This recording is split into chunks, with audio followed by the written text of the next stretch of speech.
50 Cent is making headlines again with shocking claims that didn't even make it into his Netflix documentary about Diddy. According to 50, there was just too much content to fit into 4 episodes, leaving some explosive stories out. One of those? Diddy allegedly secretly having a child with a woman who once dated Tupac Shakur, instead of waiting for another season. 50 hinted he might just drop the extra footage on YouTube. Since the documentary aired, more people have reached out with new insights, asking what really drove 50 to go after Diddy like this. And the truth might shock you. TK Kirkland weighed in, saying many fans are missing the bigger picture. While some claim 50 is being petty or seeking attention, TK explains it's much deeper. Out of all the women in the world, Diddy reportedly got involved with 50's baby mama. Out of all the women in the world that Diddy could have gotten with, he chose 50 Cent's baby mama. It's a lot of variables to this particular question. Because I talk to a lot of people, older, younger, even my daughter, who's 22, she didn't understand it. So people give their opinion based on what they've experienced and their environment, people they've been around. So to the people that understand boundaries and respect, I always tell men you should never date another man's girl if you're not aware of it. If you know it, then it's wrong. TK Kirkland says this move shows a serious lack of respect. He shared that in his life, he's never dated someone who had been with a friend, something he believes is simply off limits. And let's be real, Diddy isn't sure on options. He has fame, money, and access to anyone he wants. TK believes this wasn't a coincidence. It was intentional, especially considering the ongoing tensions between 50 and Diddy over the years. But he went after the baby mother of one of his rivals. Exactly. Someone who had been taking shots at him for years. Absolutely. On purpose. And he went after her knowing that they had beef. Right. And slutted her out. Just slutted her out. Having a whole basketball team run a train on her. Totally did. Just the whole thing, right? I totally agree. Right. But his reputation from when he worked at Uptown, I'll be sure's girlfriend. Oh, Kim Porter. Right. That's his reputation. I'll be sure's baby mother. Baby mama. Yeah. Then Eric Serum, his friend, the one that had his baby, Mia. So he's had a reputation of going after people. Tupac's ex-girlfriend. He got a baby with her too? Exactly. Yeah. So my point that I'm making to the men listening, well, if you don't understand this, then you're just poorly educated and don't really have common sense. It's a no-no. There's no way I would go after Vlad's ex-girlfriend. Right. I'm so loyal that if I met a woman and she said, "Oh yeah, I stay Vlad," I can't fuck with you. Right. I won't even put excuse my language, because that's how I move. Other people don't move like that, but you see me in Paris, you see me all over the world. Why would I want to do that to mess up a relationship? While 50's documentary has drawn massive attention and praise, not everyone sees it as a flawless victory. Gene Deal came forward with serious complaints, claiming parts of the documentary weren't original and that some of his ideas were used without credit.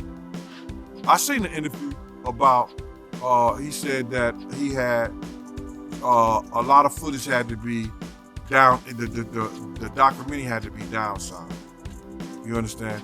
I don't really believe that, because a documentary is a documentary, and they could have had 45 minutes, they could have had an hour, to each one of those. You understand? They left out certain things. He said they even left out the one about Sarah Chapman. You understand? And for whatever reason, he probably left out a lot of other different stars too. Situations that they could have spoken about. You understand? I have a problem with the documentary, and I'm just gonna let you know that the reason I have a problem with the documentary is that they know that they took my idea. You understand? They know that when I came to them, I laid out what they should do and how the documentary should be. You understand? She can say whatever she want to say. I talked to those producers before I even talked to her. They wanted to know what I had, what I was bringing, my pictures, all that stuff like that. And I told them about me, Tim, and Kirk. You understand what I'm saying? And how it would go. They did the same thing. This ain't the first time they stole from me, man. You know, if you look at the Notorious Big, if you watch the Notorious Big, that part about the shoes, I had that in my book. And I was talking to K.O. Coker. He was one of the writers of that movie. And I told him about when I let Big use my shoes at Soul Train Award. You had this old flunky ass dude, Mike B, get on Angie Martinez's show and talk about, yo, Big, he wore mixed match shoes and he went out there and performed. When you go look at the film, you go look at Big performing that on that show, ain't nothing mixed match about them shoes. There was $800 Morris, size 14D. Big wore 14E. E means that his shoes is a little wider than mine. He struggled, but he put them on and he went out there and performed. Those was my Gators that he had on. You understand? They did a little skit trying to disrespect me in the movie. You understand? And they said something about, oh, we got this from Big. Gene also discussed rumors that 50 might release even more content online. He argues that if additional footage does drop, Diddy won't be able to stop it. Gene notes that if the documentary could have been legally blocked, it would have happened already, highlighting just how much influence Diddy still has, or maybe no longer has, behind the scenes. That documentary, and if 50 do another one, and I heard he's gonna put it on YouTube or do whatever he's gonna do, Puff ain't gonna have nothing to do with that. Puff ain't gonna have nothing to do to try to stop that because he can't. Because if he could stop it, it would have been stopped. You know why he can't stop it? Because Puff know people right there at Netflix. Don't think he don't. And I don't know if this guy still worked for them, but he was part of the flavor unit, Shaquem. He was part of the flavor unit. He was good friends. He was cool with Puff and them. Flavor unit and them, Queen Latifah and them, they was cool with Puff. If Puff would have sent a cease to desist over there, and they could do it, and he had the power and they wasn't right, it would have been done. You see, it's still rolling, right? It's still going on, right? He ain't got that power no more. You understand? Now, could he sue them because they used his likeness or used them and stuff like that? I don't know. I'm not that versed in they using him. You understand? If they can steal your whole damn idea, your whole damn idea, why can't they steal your whole damn intellectual property? That's what they do. Gene also spoke about Diddy's unusual fixation on Tupac, suggesting it shaped much of his behavior and decisions throughout his life. I did see the interview that 50 did with Sherry, and he was talking about he didn't release the video about Puff having a kid by Kim Porter's friend, Sarah Chapman. Now, we all know that she used to date Tupac. You understand? So either he got her because he wanted some remnants of Tupac. We don't know. But it seemed like every dude that he had some kind of disdain, dislike, or that he idolized in a sense, he wanted that girl. Or he wanted to be a part of that girl. I don't know why. Yo, bro, this dude was, I don't know if he was in love or in hate for Tupac. He wanted to be an actor. He auditioned for, I think he auditioned for Juice. But Pac beat him out for that Bishop thing. You understand what I'm saying? He wanted to be a part of that. Just go, and not so many years ago, when Puff started getting into that drugs and started using drug stuff, he started revamping some of Tupac's speeches. And if you think I'm lying, go look at the Grammy speech he did. Go look at a couple of speeches he did. It was the same exact words Tupac had said.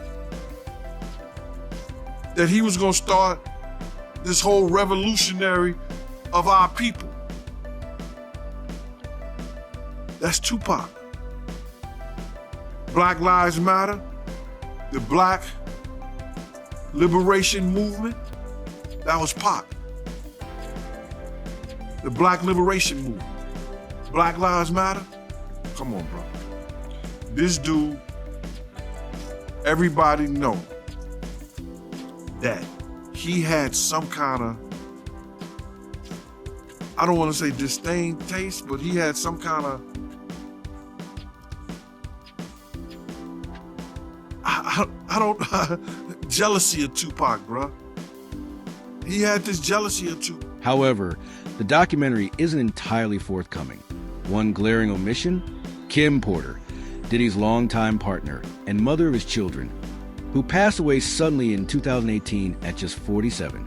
Officially, it was pneumonia, but many people have raised questions about Diddy's role in her life, and even her death. Now, do you think that Diddy Kim Porter? Absolutely. Why? Because of all the videotapes, because of the book, because of all the people she gave copies of her book to, or at least chapters, because of everything that she had on him, because of the tape that she used to blackmail him into a relationship and into a raise of him being sodomized by Andre Harrell. And I am not saying that allegedly, because I heard her and Kim Moore talking about it in the booth of the bathroom while snorting cocaine at the Kit Kat Club. Kim was privy to Diddy's personal life, business dealings, and everything happening behind the scenes. But the documentary barely acknowledged her. Multiple sources claim the omission was intentional, perhaps to avoid controversy. Gene, who knew Kim personally and sometimes looked out for her, believes she knew a lot about what was really going on. It was alleged that she did have a book and that her book was about to come out. And she was talking about all the perils, everything that she went through in the music business and with Diddy. All the men that they slept with together, because there were men that they slept with together. There were swinging times that they slept with together.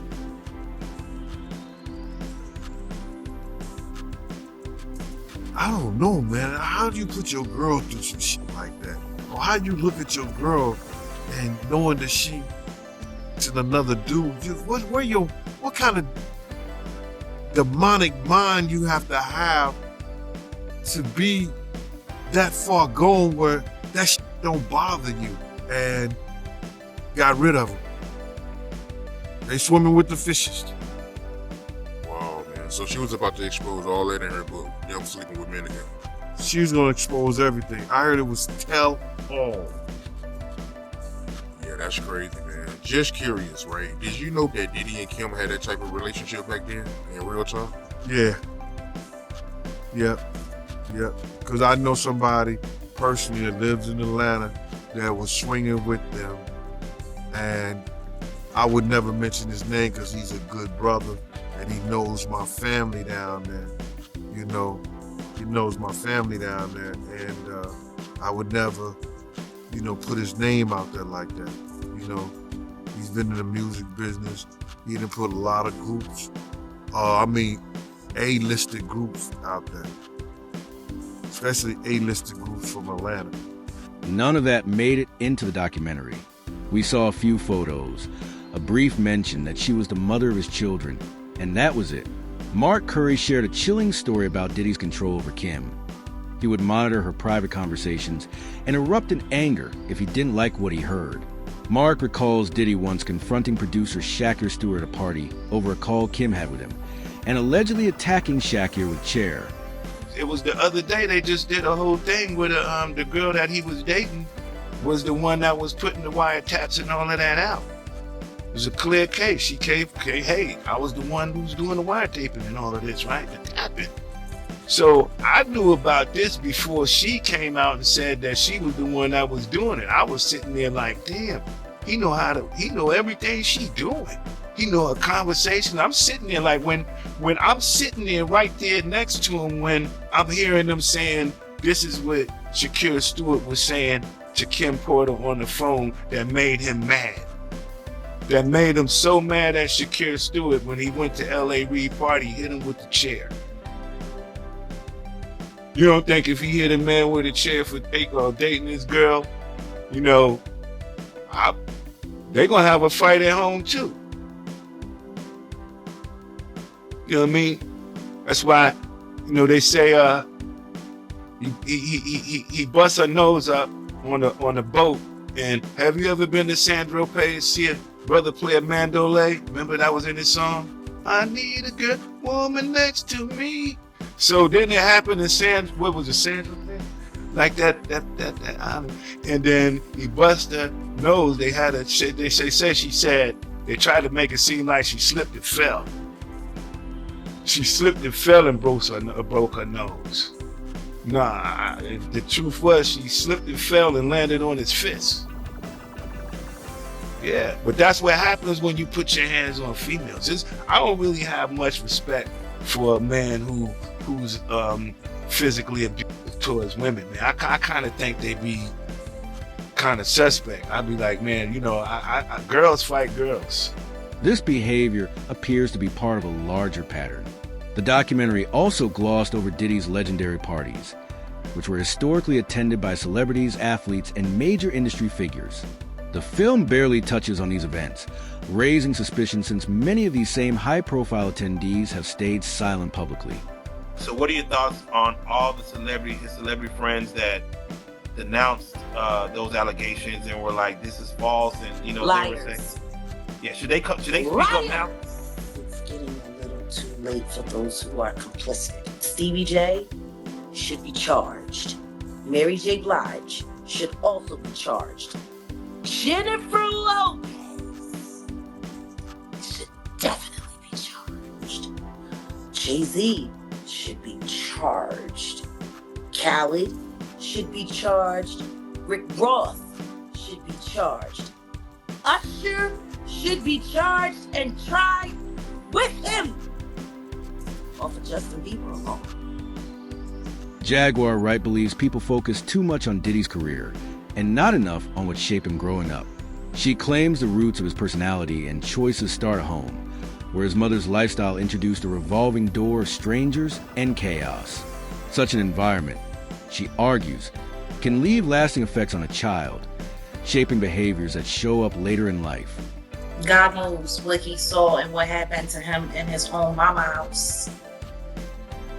All of those strangers, them up, involved, looking around, seeing what was going on. And let's just be clear, it sounds like her house was a house of, you know, professional freak-offs. So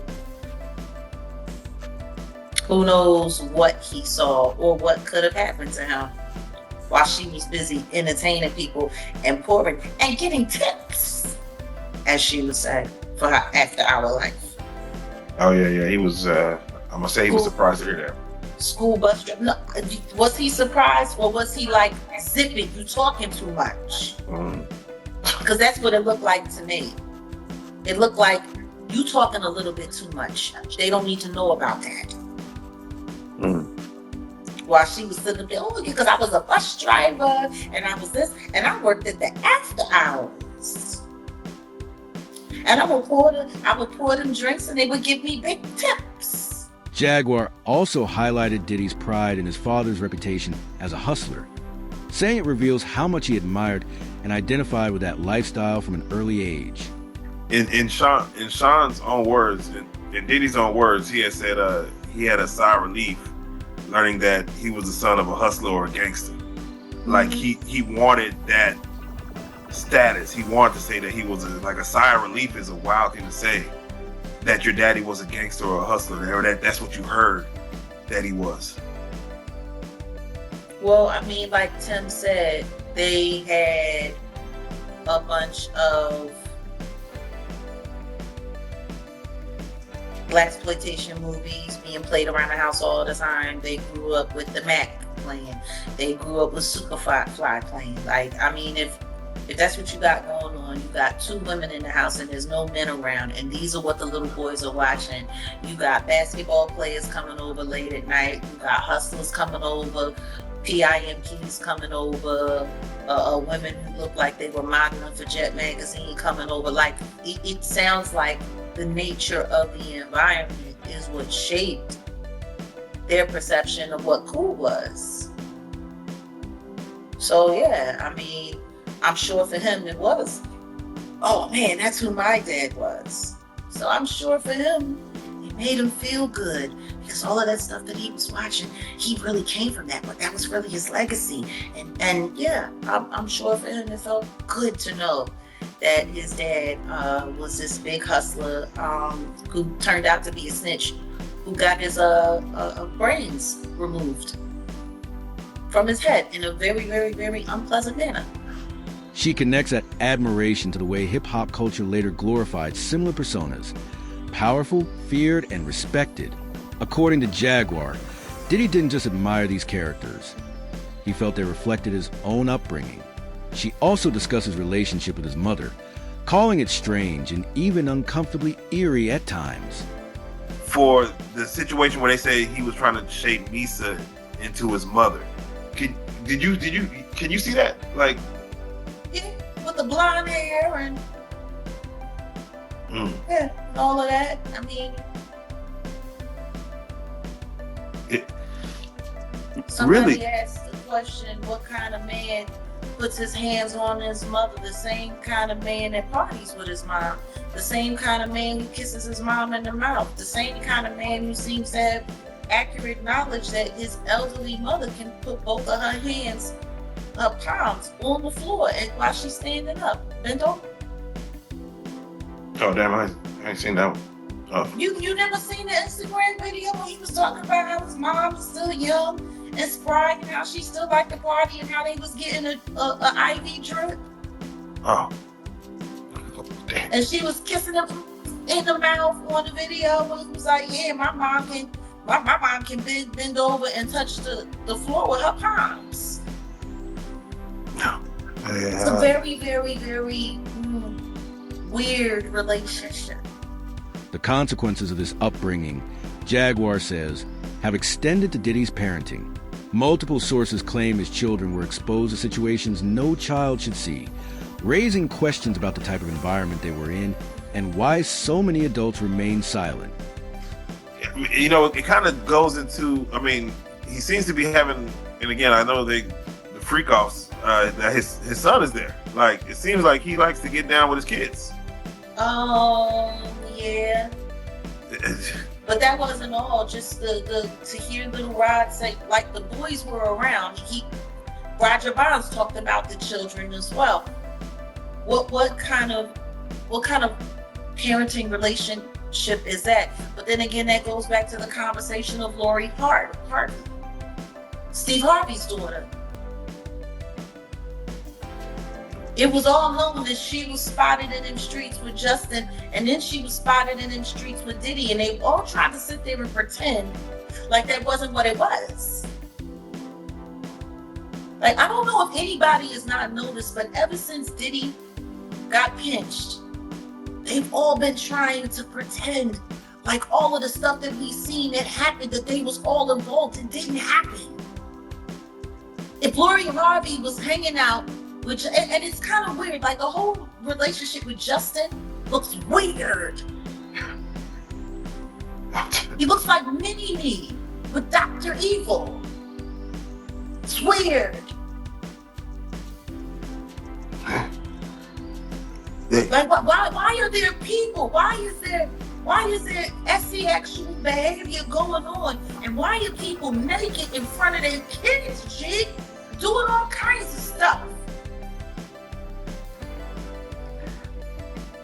And meanwhile, Misa's running around making comments about how she don't like the way that Eric Sermon was depicting her in the documentary. You don't like the way you're being talked about in the documentary. You don't like the fact that, because see, it wasn't Gene Deal, because Gene Deal said he wasn't there, and thank God that he was able to admit that. Kirk Burrows did say that he was there and present when Diddy was beating the brakes off